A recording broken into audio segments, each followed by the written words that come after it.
इस वीडियो में हम NCERT पैटर्न पर आधारित क्लास 10 के मैथमेटिक्स के चैप्टर 10 को लर्न करेंगे, जिसका नाम है सर्किल।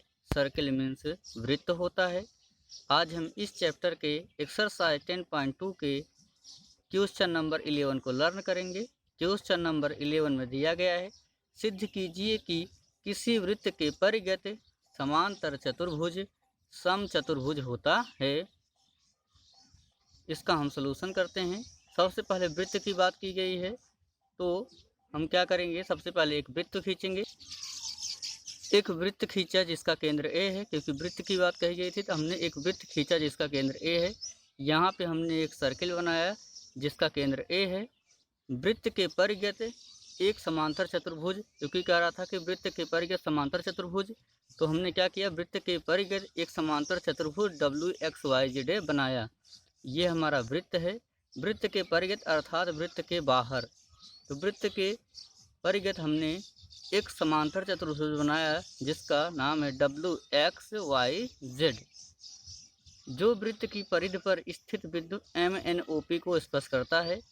ये समांतर चतुर्भुज WXYZ इस वृत्त की परिधि पर उपस्थित बिंदु MNOP को स्पर्श करता है।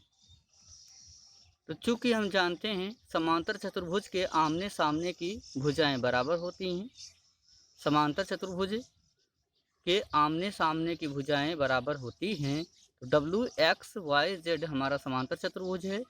तो WXYZ समांतर चतुर्भुज में WX = YZ होगा कि WX के सामने YZ है, और WY = XZ होगा। तो यहाँ पे हम लिखेंगे WX = YZ, WX = YZ। इसे हम मान लेंगे इक्वेशन फर्स्ट।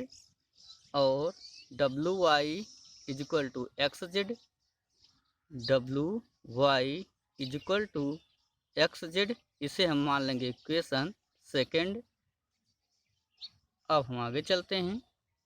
तो चूँकि हम जानते हैं वृत्त के बाह्य बिंदु से वृत्त पर खींची गई स्पर्श रेखाएं बराबर होती हैं। ये वही हमारा सर्किल है जिसका केंद्र ए है। इसके परिगत हमने WXYZ वही चतुर्भुज बनाया है। यही फिगर यहाँ पर भी है। और इस वृत्त की परिधि पर MNOP बिंदु हैं, स्पर्श बिंदु हैं। तो चूंकि हम जानते हैं कि वृत्त के बाह्य बिंदु से वृत्त पर खींची गई स्पर्श रेखाएं बराबर होती हैं। वृत्त का बाह्य बिंदु अर्थात ये W जो है, ये भी वृत्त का बाह्य बिंदु है, X भी वृत्त का बाह्य बिंदु है, Y भी वृत्त का बाह्य बिंदु है, और Z भी वृत्त का बाह्य बिंदु है, क्योंकि ये वृत्त के बाहर उपस्थित हैं।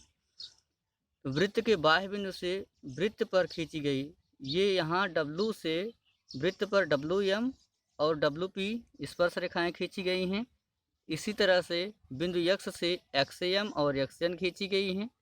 Y से YO और YP खींची गई हैं, और Z से ZO और ZN खींची गई हैं।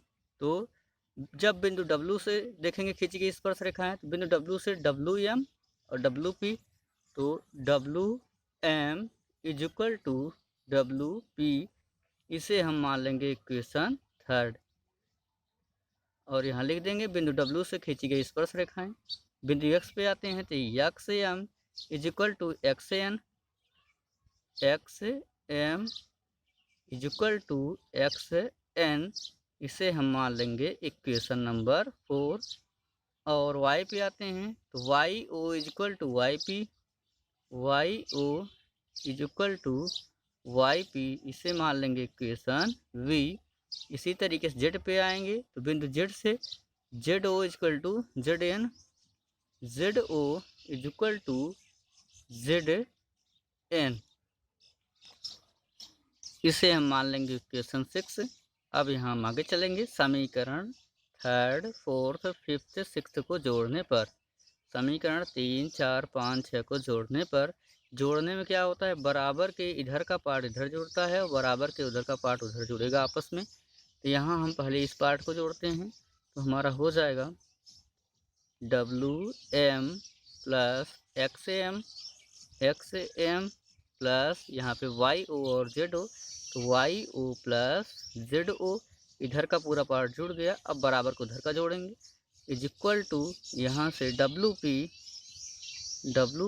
Plus XN plus YP plus ZN plus YP plus ZN। अब हम यहाँ पे देखेंगे कि WM और XM, तो WM और XM रेखा WX के बीच में है, WX के अंतर्गत आते हैं। ध्यान दीजिए, WM प्लस XM, तो WM प्लस XM रेखा WX में आते हैं। तो इस WM XM को हम लिख सकते हैं WX, ये हमारा हो जाएगा WX।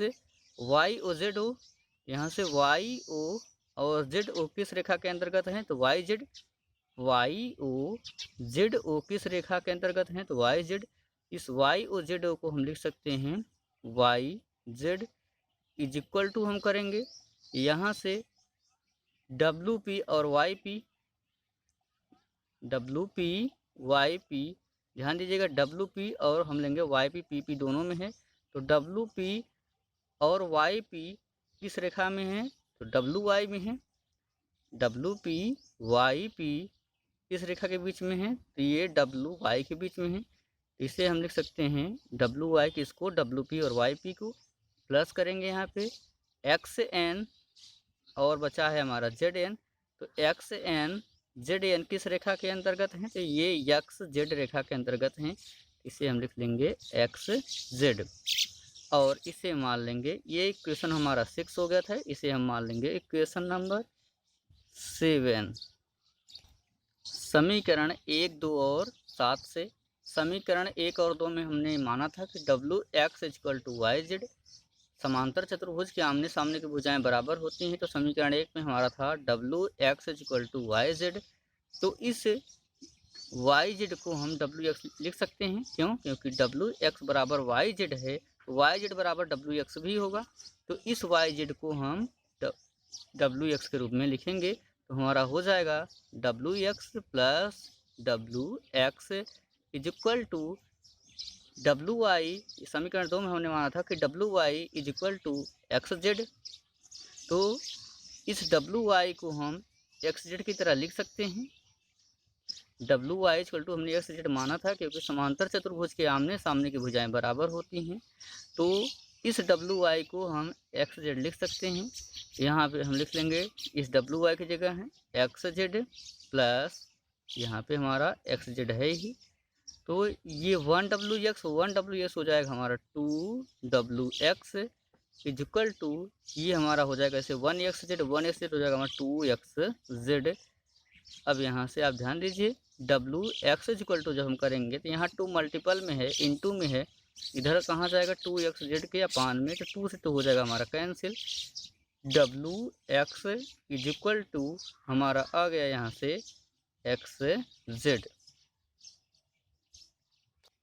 इसे हम मान लेंगे समीकरण नंबर 8, VI ये हो गया हमारा समीकरण नंबर 8। तो समीकरण 1, 2 और 8 से, समीकरण 1, 2 और 8 से चलेंगे।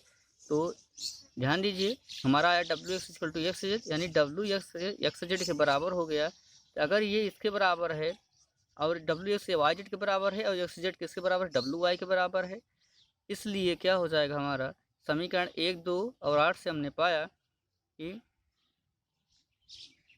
WX is equal to YZ is equal to WY is equal to XZ। WX is equal to YZ is equal to WY is equal to XZ, सभी भुजाएं आपस में बराबर हो गई। इसलिए हम कह सकते हैं, यहाँ पे हम चित्र देखें तो WX इज इक्वल टू हमारा WY, YZ और XZ सभी भुजाएं, इसकी चारों भुजाएं आपस में बराबर हो गई। तो ऐसा चतुर्भुज जिसकी चारों भुजाएं आपस में बराबर होती हैं सम चतुर्भुज कहलाता है। तो हम कह सकते हैं, इसलिए WXYZ एक सम चतुर्भुज है, हेंस प्रूव्ड। आशा करता हूं कि आपको मेरा वीडियो पसंद आया होगा। अगर आपको मेरा वीडियो पसंद आया हो तो आप लाइक ज़रूर कीजिए और आप कमेंट करना बिल्कुल भी नहीं भूलिएगा कि आपको मेरा वीडियो कैसा लगा।